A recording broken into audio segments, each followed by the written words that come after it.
आज revision class में हम लोग पढ़ेंगे अध्याय 2 को। किसको पढ़ेंगे? अध्याय 2 को। ठीक है, अध्याय 2 का नाम है बहुपद। क्या नाम? बहुपद। ठीक, तो जो बहुपद होता, तो बहुपद में सबसे पहले हमें जरूरत होती किसकी? चर और अचर की। किसकी जरूरत होती? चर और अचर की। ठीक, रिवीजन क्लास में आपको एकदम बेसिक से पढ़ाऊंगा। ठीक, यदि आपको लगता है कि अभी आप गणित में बहुत कमजोर है, तो आप डेली जो रिवीजन क्लास है इसका एक वीडियो देख सकते हो। ठीक, और अपनी गणित की सभी समस्या को सॉल्व कर सकते हो। ठीक है, तो देखिए यहाँ पे चर होता और क्या होता? अचर। तो चर और अचर को समझते हैं। देखिए, चर होता जो ABCD के अक्षर होते, ए से लेके कहां तक? जेड तक, ए से 2। ठीक, A to Z, यानी ए से लेकर जेड तक के जो अक्षर होते वो सभी क्या कहलाते हैं? चर कहलाते हैं। अचर क्या कहलाते? जो भी नंबर होते 1 2 3 4 अप टू। ठीक, तो ये सब जितने भी नंबर होते वो क्या कहलाते हैं? अचर। ठीक, तो होता क्या है, जब हम एक चर और अचर को मिलाते हैं, ठीक, तो वो मिलके क्या बनाता है? बीजीय व्यंजक। क्या बनाता? बीजीय व्यंजक। ठीक है, तो उसको बोलते हैं हम लोग बीजीय व्यंजक। जब एक चर हो और एक क्या हो? अचर हो, तो जो चर और अचर से मिलके बनता है, यानी जब हम एक चर और एक अचर को मिला के लिखते हैं तो इसको क्या बोला जाता है? बीजीय व्यंजक। क्या बोला जाता? बीजीय व्यंजक। ठीक, तो बहुपद की परिभाषा यहीं से स्टार्ट होती है। ठीक, अब हम बहुपद को ऐसे समझ सकते हैं। बहुपद अब कैसे समझ सकते हैं हम लोग बहुपद को? ठीक, तो बहुपद को हम कह सकते हैं कि ऐसे बीजीय व्यंजक ऐसे बीजीय व्यंजक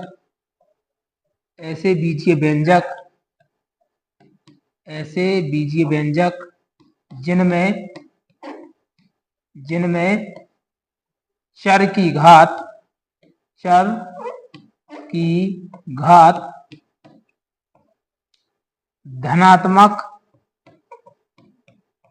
की घात धनात्मक पूर्णांक संख्या होती है, वो क्या कहलाता है? बहुपद कहलाता है। ठीक, ऐसे बीजीय व्यंजक जिनमें चर की घात धनात्मक पूर्णांक संख्या होती है उन्हें क्या कहते हैं? बहुपद कहलाता है। ठीक है, उन्हें हम बहुपद कहते हैं। अब चर की घात कैसी होनी चाहिए? चर की घात धनात्मक पूर्णांक संख्या होती है। ठीक, ऐसे बीजीय व्यंजक जिनमें चर की घात धनात्मक पूर्णांक संख्या होती है उसे क्या कहते हैं? हम लोग बहुपद कहते हैं। ठीक, तो इसको हम समझ लेते हैं। ठीक, देखिए, जैसे यहां पे मैंने लिखा x square plus 2x plus 3। ठीक, तो इसमें आपको ये देखना है कि चर, हमने परिभाषा पढ़ी है, ऐसे बीजीय व्यंजक जिनमें चर की घात धनात्मक पूर्णांक संख्या होती है उसे क्या कहते हैं? बहुपद कहते हैं। तो ये क्या है? चर है। ठीक, तो चर पे घात क्या है? कहाँ है? जी है 2। तो जो 2 घात है वो कैसी है? धन की है। कैसी है? धन की, यानी धनात्मक पूर्णांक संख्या है। कैसी है? धनात्मक पूर्णांक संख्या। यदि आप यहां भी देखें तो देखिए यहां भी कितनी पावर है? 1। कितनी घात है? 1 घात है। ठीक, तो ये भी किसकी है? धन की। ठीक, तो देखो चर की घात दोनों जगह कैसी है? धन की है। ठीक, यानी धनात्मक पूर्णांक संख्या है, तो इसको हम क्या कहेंगे? ये एक बहुपद है। इसको क्या बोल सकते हैं? या एक बहुपद है।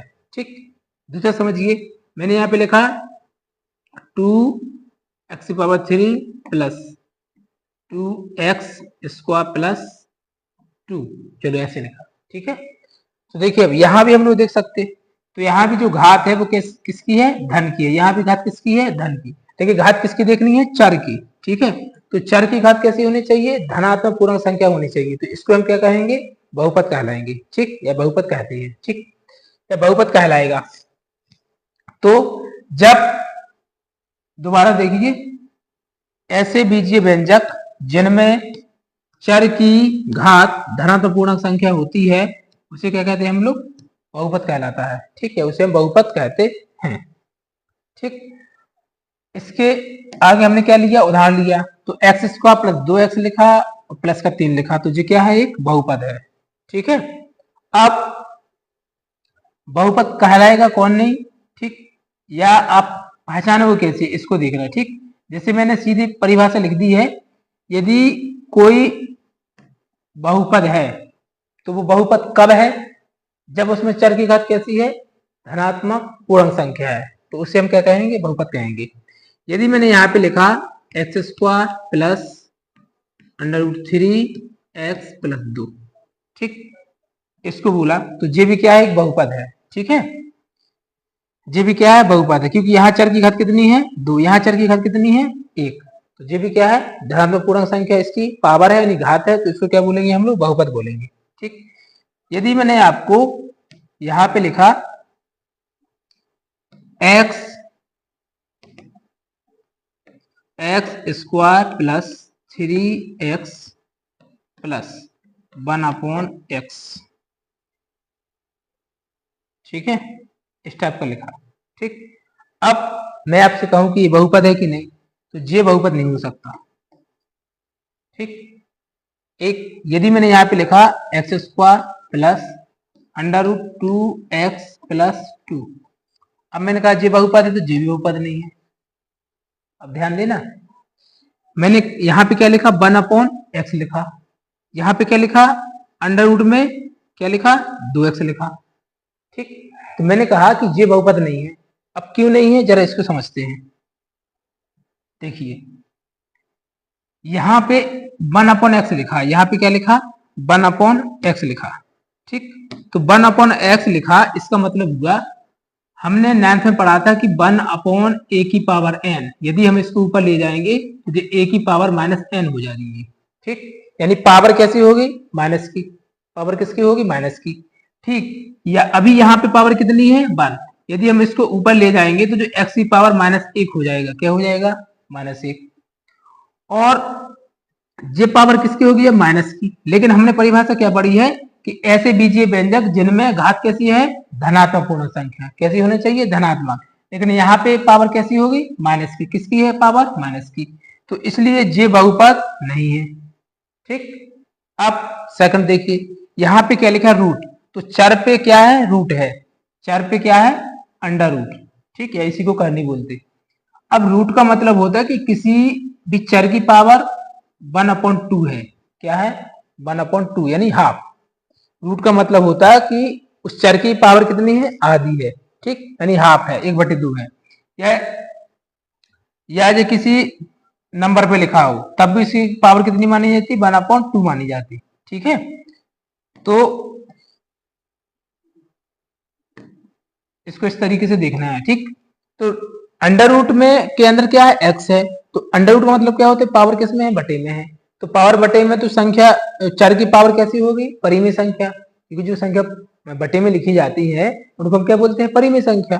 तो यहाँ पे जो x की पावर है वो कैसी संख्या है, परिमेय संख्या है। ठीक, लेकिन हमने परिभाषा क्या पढ़ी है, हम कहते हैं कि ऐसे बीजीय व्यंजक जिनमें चर की घात क्या होनी चाहिए, केवल धनात्मक पूर्णांक संख्या होनी चाहिए, उसी को हम क्या बोलेंगे, बहुपद बोलेंगे। ये गलत है, क्यों, क्योंकि यहाँ पे पावर कैसी होगी, अपॉन में, यानी परिमेय संख्या है, तो इसको हम बहुपद नहीं कहेंगे। ठीक है, अब एक मैं आपको शॉर्ट रास्ता बताता हूं कि यदि आपको, जैसे मैंने यहाँ पे लिखा x जो चर है, चर देखिए, यदि रूट में लिखा, चर किस में लिखा, बटे में लिखा, या चर पे पावर कैसा है, अपॉन में है, यानी हाफ पावर है चर पे, या चर पे पावर माइनस है। ठीक, तो इन 4 कंडीशन में आप बहुपद नहीं कहोगे, क्या नहीं कहोगे, बहुपद। यदि ये 4 चीजें आपको दिख गई तो समझ जाना कि ये बहुपद नहीं है। ठीक है, किसी भी बीजीय व्यंजक में। इसके अलावा कोई भी बीजीय व्यंजक सीधा सिंपल लिखा है तो हम कह सकते हैं जी क्या है, बहुपद है। चलिए, एक्स स्क्वायर यहाँ पे लिखा मैंने √3x प्लस का 2, तो देखिए अभी यहाँ पे चर जी कहाँ लिखा, बाहर लिखा, रूट में तो नहीं लिखा ना, तो ये बहुपद है।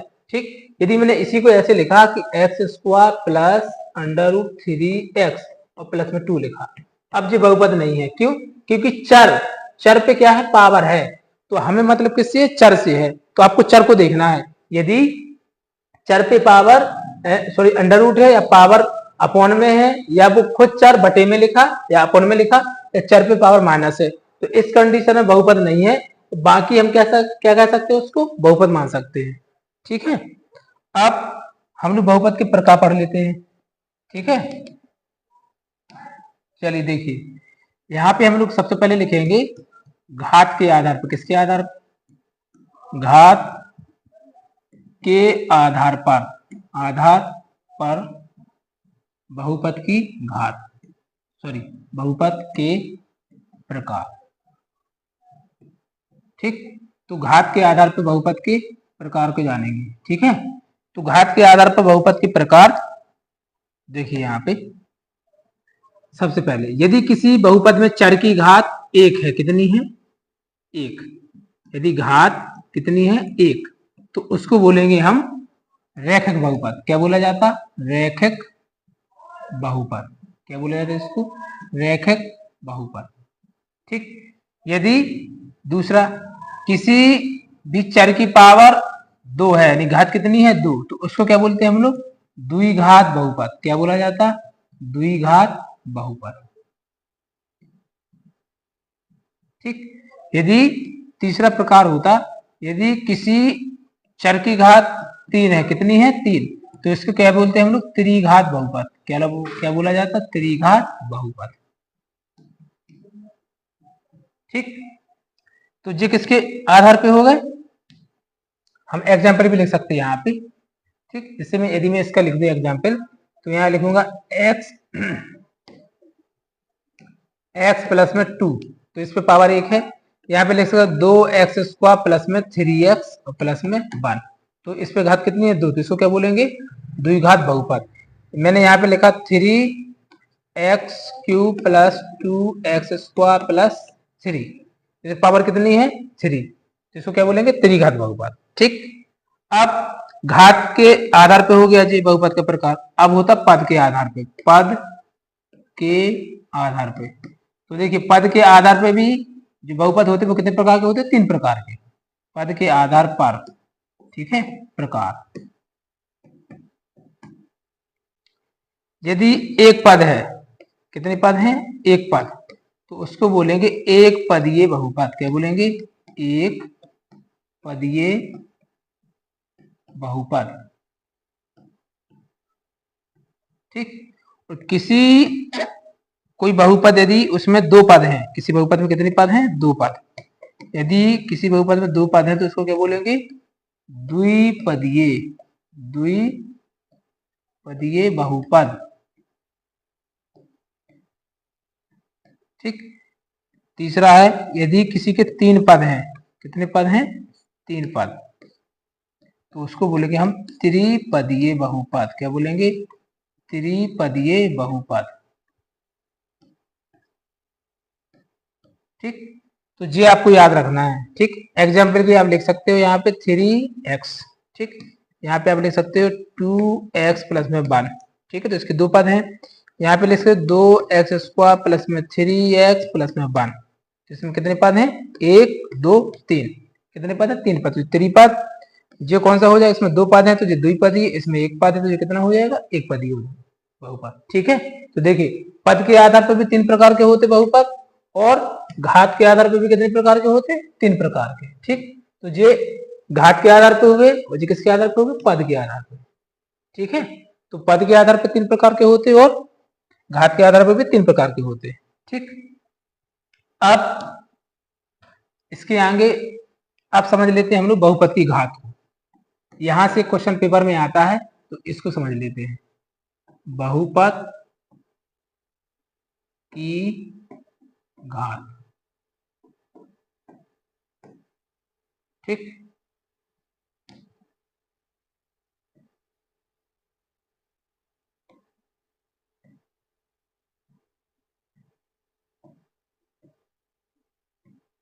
बहुपद की घात। ठीक, इसको बोलते डिग्री ऑफ पॉलिनोमियल। तो बहुपद की घात किसे कहते, इसको समझते हैं। ठीक, किसी भी बहुपद की, किसी भी बहुपद, किसी भी बहुपद में चर की उच्चतम, चर की उच्चतम या अधिकतम, उच्चतम या आप बोल सकते अधिकतम, अधिकतम घात,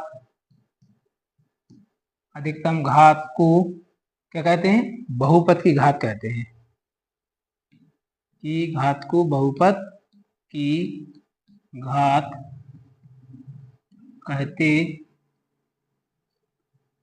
हैं। ठीक, देखिए कैसे, जैसे जैसे एक्स स्क्वायर प्लस 3x, तो इसमें एक जे लिखा और मैंने लिखा यहाँ पे 2x cube plus 2x plus 1, और यहाँ पे लिखा मैंने 3x square plus y 7 plus 3z। ठीक, अब देखिए यहाँ पे देखिए, तो इसमें बहुपद की घात, इसमें बहुपद की घात, इसमें बहुपद की घात, तो इसमें सबसे जो चर होता है ना, चर की उच्चतम घात, तो यहाँ पे चर की उच्चतम घात कितनी है? 2, तो इसमें बहुपद की घात कितनी हो जाएगी? 2, और यहाँ पे चर की अधिकतम घात कितनी है? 3, तो यहाँ पे बहुपद की घात कितनी हो जाएगी? 3, और यहाँ पे चर में उच्चतम घात, यहाँ पे 1 है, यहाँ पे 7 है, यहाँ पे कितनी है? 2, तो सबसे बड़ी पावर कौन है? 7, तो यहाँ पे बहुपद की घात कितनी हो जाएगी? 7। ठीक है, तो इसको हम बोल सकते हैं, वही पे टंगी टांग याद है, हम खुटिया पे।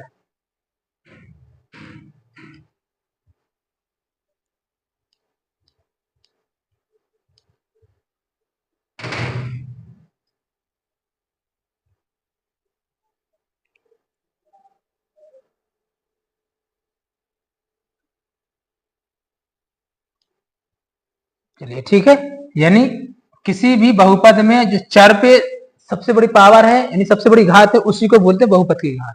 ठीक है, अब यहाँ पे मैं आपको 2 क्वेश्चन बताता हूँ इंपोर्टेंट। ठीक है, ये बहुत आपको पेपर में मिलेगा। ठीक है, इसलिए ध्यान देना। देखिए पहला जो क्वेश्चन है, पहला क्वेश्चन क्या है? पहला क्वेश्चन है कि किसी शून्य बहुपद, किसी शून्य बहुपद की घात, शून्य बहुपद की घात, शून्य बहुपद की घात कितनी होती? ठीक है, तो देखिए कोई भी बहुपद है शून्य है, शून्य का मतलब है वो लिखा ही नहीं है कुछ। ठीक, यदि मैंने यहाँ पे 3 लिखा तो इसका मतलब तो है कि ये अचर बहुपद है। ठीक, और शून्य बहुपद का मतलब होता कि वो कोई पद ही नहीं लिखा, उसको क्या बोलते हैं हम लोग? शून्य बहुपद बोलते। क्या बोलते हैं उसको? शून्य बहुपद। तो देखिए शून्य बहुपद की जो घात होती वो क्या होती? अपरिभाषित। जी आपको याद रखना है, अपरिभाषित। ठीक, इसको आप इन्फिनिटी बोलते। ठीक है, इसी को क्या बोलते? अपरिभाषित। ठीक, तो यानी शून्य बहुपद की घात कुछ होती ही नहीं है। ठीक है, तो शून्य बहुपद की घात क्या होती है? अपरिभाषित। सेकंड क्वेश्चन क्या है?